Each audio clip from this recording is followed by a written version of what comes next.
విజయవాడ సమీపంలో నందిగామలో ఘోర ప్రమాదం అయితే చోటు చేసుకుంది. అగ్నికి ఆహుతైంది మరో ట్రావెల్ బస్సు. హైదరాబాద్ నుంచి విజయవాడ వెళ్తున్నటువంటి బస్సులో మంటలు చెలరేగాయి. కంచికచర్ల మండలం కీసర టోల్గేట్ వద్ద బస్సు వెనుక ఇంజన్లో పొగలు వచ్చాయి. వెంటనే బస్సును ఆపడంతో పెను ప్రమాదం తప్పినట్లయింది. మంటలు రావడంతో క్షణాల్లో బస్సులో నుంచి క్షేమంగా ప్రయాణికులు డ్రైవర్ బయటపడ్డటువంటి పరిస్థితి అయితే ఉంది. ప్రమాద సమయంలో బస్సులో 39 మంది ప్రయాణికులు ఉన్నారు. తెల్లవారుజామున 5 గంటలకి ఈ ఘటన అయితే జరిగింది. వెంటనే మంటలను ఆర్పారు అగ్నిమాపక సిబ్బంది.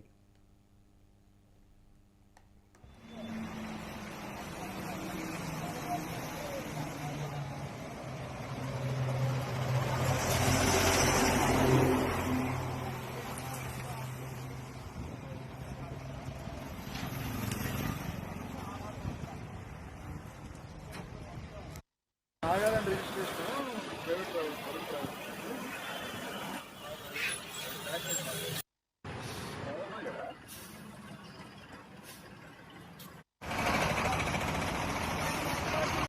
నాగాలాండ్ రిజిస్ట్రేషన్ ప్రైవేట్ ట్రావెల్స్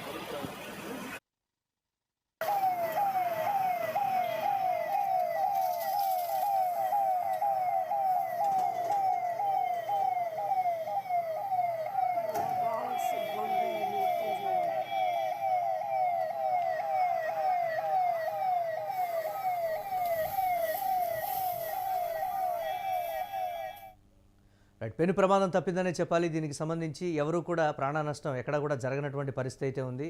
ఈ నేపథ్యంలో ఊపిరి పీల్చుకున్నారు అధికారులు. దీనిపై మరిన్ని అప్డేట్స్ మా కరెస్పాండెంట్ వెంకట్ అందిస్తారు. వెంకట్, ఏ విధంగా చూడాలి? దీనికి సంబంధించి వరుసగా జరుగుతున్నటువంటి ప్రైవేట్ ట్రావెల్స్ ప్రమాదాలకు సంబంధించి ఆందోళన వ్యక్తం చేస్తూ ఉంటే ఈరోజు మరొక ప్రమాదం. లక్కీగా ఎక్కడా కూడా ప్రాణ నష్టం జరగనటువంటి పరిస్థితి. ఏం చెప్తున్నారు? అనుకోకుండా జరిగినటువంటి ఈ ప్రమాదానికి సంబంధించి అప్డేట్స్ ఏంటి?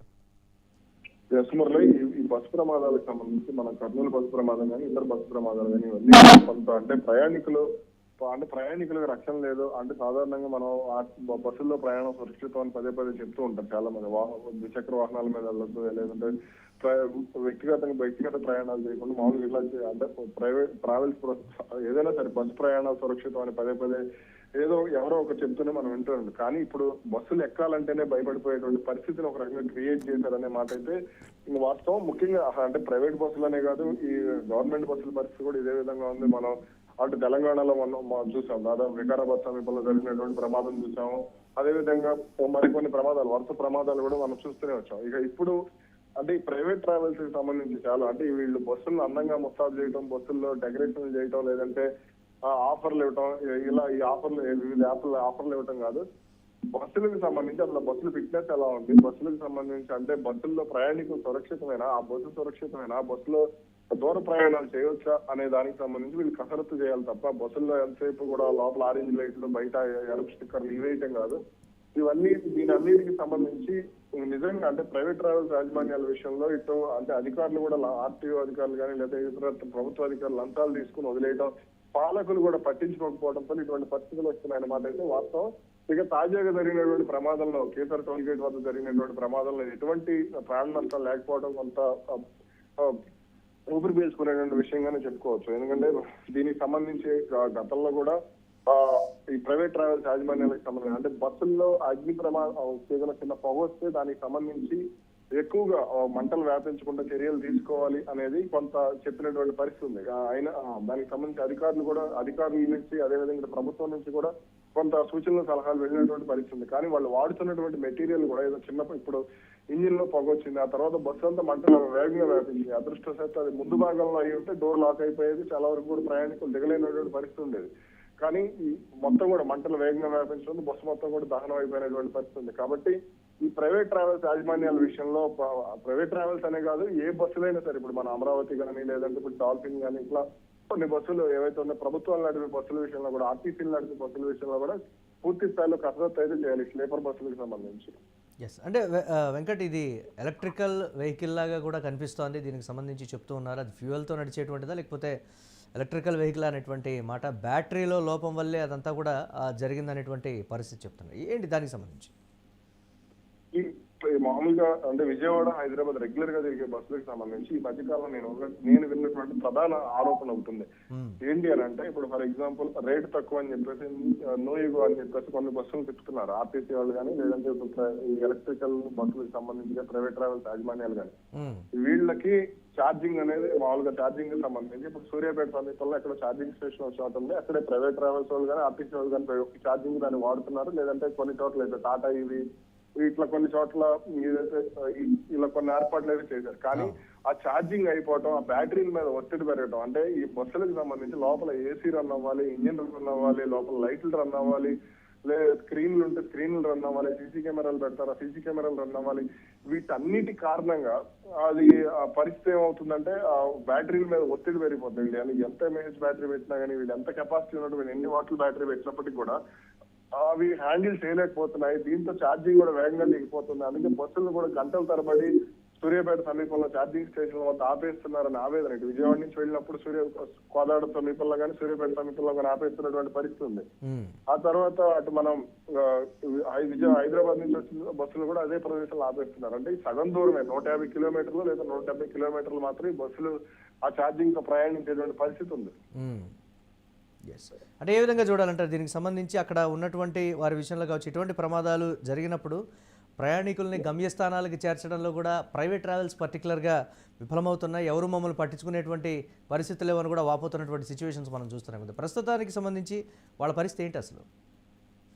ఇప్పుడైతే ప్రస్తుతానికి వీళ్ళని ఒక ఇద్దరు వేరే బస్సులో ఆర్టీసీ బస్సులోనే వీళ్ళు విజయవాడ తరలించడం జరిగింది. అయితే వాళ్ళ లగేజ్ కూడా కొంత దహనం అయిపోయిందని చెప్తున్నారు. కొన్ని డిక్కీల్లో పెట్టినటువంటి లగేజ్ దహనం అయిపోయింది అనేది ఉంది. మరి దీనికి సంబంధించి నష్టపరిహారం వాళ్ళు చెల్లిస్తారా లేదా అనేది చూడాలి. అసలు ఏం దహనం అయిపోయినాయి ఏంటి అనేది కూడా మనం చూడాల్సిన అవసరం ఉంది. అయితే ఆ ఇంజిన్ లో మంటలు రావడానికి గల కారణం ఏంటనే దానికి సంబంధించి కూడా కొంత ఇటు దర్యాప్తు చేయాల్సిన అవసరం కూడా ఉంది. మన కర్నూలు బస్సు ప్రమాదంలో చూస్తే ఇంజిన్ లో మంటలు రావడానికి కనుక కారణం అక్కడ సెల్ ఫోన్లు ఇవన్నీ ఎక్కువగా ఉన్నాయి. అనధికారికంగా వాటి బెంగళూరు తరలిస్తున్నారు హైదరాబాద్ నుంచి సెల్ ఫోన్ షాపులకు సంబంధించి అని చెప్పేసి.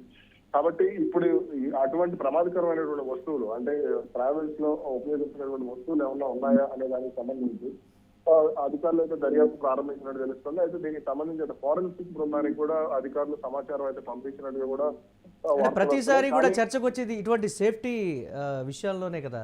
దాన్ని సంబంధించి అక్కడ నిరోధించేటువంటి పరిస్థితి కానీ లేకపోతే ఆపేటువంటి సిచ్యువేషన్స్ కూడా ఏమీ లేదు.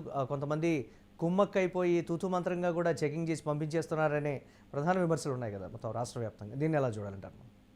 మురళి, ఇక్కడ మనం ఒక మాట అనుకోవచ్చు అనుకోకూడదు సంగతి పక్కన పెడితే, ఈ తనిఖీలు అనేది ఒక సిల్లీ థింగ్. మామూలుగా నేను చూసినటువంటి పరిస్థితుల్లో కానీ లేదా నేను విన్న దాని ప్రకారం కానీ తనిఖీలు ఇప్పుడు ఫర్ ఎగ్జాంపుల్ కోదాడ దగ్గర ఇక్కడ కోదాడ అవుట్కట్స్ లో తనిఖీలు చేస్తున్నారు. ముందు అంటే సూర్యాపేట దగ్గరే చెప్తారు వీళ్ళు కోదాడ దగ్గర తనిఖీలు జరుగుతున్నాయి కాబట్టి అని. సో ఆ తనిఖీలు ఆగిపోయే వరకు వీళ్ళు బస్సు ఆపేస్తారు ఏదో ఒక రీజన్ చెప్పి. లేదంటే అక్కడ ఉన్న వాళ్ళకి లంచం ఇవ్వటం, లేదంటే అధికారులతో ఎవరు రాజకీయ నాయకులతో ఫోన్ చేయించి ఈ బస్సును వదిలేసేయని బస్సు నెంబర్ చెప్పడం. ఇవన్నీ కూడా అంటే ప్రయాణికుల భద్రత కంటే కూడా వీళ్ళు అధికారుల మామూళ్లకు లేదంటే ఇటు రాజకీయ నాయకుల ఒత్తిళ్లు ఇవన్నీ కూడా ప్రయాణికుల ప్రాణాల మీద తీసుకొస్తున్నాయనే విషయం అయితే స్పష్టంగా చెప్పొచ్చు. ఇప్పుడు ఈ ప్రైవేట్ ట్రావెల్స్ ఏదైతే ఉన్నాయో చాలా వరకు కూడా ఆర్టీసీ సంగతి పక్కన పెట్టి ప్రైవేట్ ట్రావెల్స్ మొత్తం కూడా అధికారులకు డబ్బులు ఇచ్చి మేనేజ్ చేయడం ఇవన్నీ కూడా ఉండేవి సహజంగా. ముఖ్యంగా భారతదేశంలో ఇటువంటి పరిణామాలు అనేవి మనం అంటే ఇవన్నీ ఏ విధంగా కూడా ప్రజల్లో మార్పు తీసుకురాలేము, లేదంటే అధికారుల్లో మార్పు తీసుకురాలేము, పాలకుల్లో మార్పు తీసుకురాలేము. ఈ ఏదన్నా సరే వ్యవస్థలో మార్పు అంటే సమాజంలో మార్పులు వస్తేనే ఇటువంటి మామూలుగా మనుషుల ఆలోచనలో మార్పు వస్తేనే ఇటువంటి ప్రమాదాలు తగ్గే అవకాశం కూడా ఉంది. చూడాలి. ప్రాణ నష్టం లేకపోవడంతో ఒక ఊపిరి పీల్చుకున్నటువంటి పరిస్థితి ఉంది. Thanks for updates Venkat. ఇక విజయవాడ సమీపంలోని నందిగామలో ఘోర ప్రమాదం అయితే చోటు చేసుకున్నటువంటి బిగ్ బ్రేకింగ్ న్యూస్ చూస్తున్నాం. అగ్నికి మరో ట్రావెల్ బస్సు ఆహుతైపోయింది. హైదరాబాద్ నుంచి విజయవాడ వెళ్తున్నటువంటి బస్సులో మంటలైతే చెలరేగాయి. కంచికచర్ల మండలం కీసర టోల్గేట్ వద్ద బస్సు వెనక ఇంజన్లో పొగలైతే వచ్చాయి. వెంటనే బస్సును ఆపడంతో పెను ప్రమాదం తప్పినట్లయింది. మంటలు రావడంతో క్షణాల్లో బస్సులో నుంచి క్షేమంగా బయటపడ్డారు ప్రయాణికులు, డ్రైవర్. అలాగే ప్రమాద సమయంలో బస్సులో దాదాపుగా 39 మంది ప్రయాణికులు ఉన్నట్లుగా కూడా తెలుస్తోంది. తెల్లవారుజామున 5 గంటలకి ఘటన జరగడంతో అంతా ఉలిక్కిపడ్డటువంటి పరిస్థితి. వెంటనే మంటలను అగ్నిమాపక సిబ్బంది ఆర్పివేయడంతో పెను ప్రమాదం తప్పింది.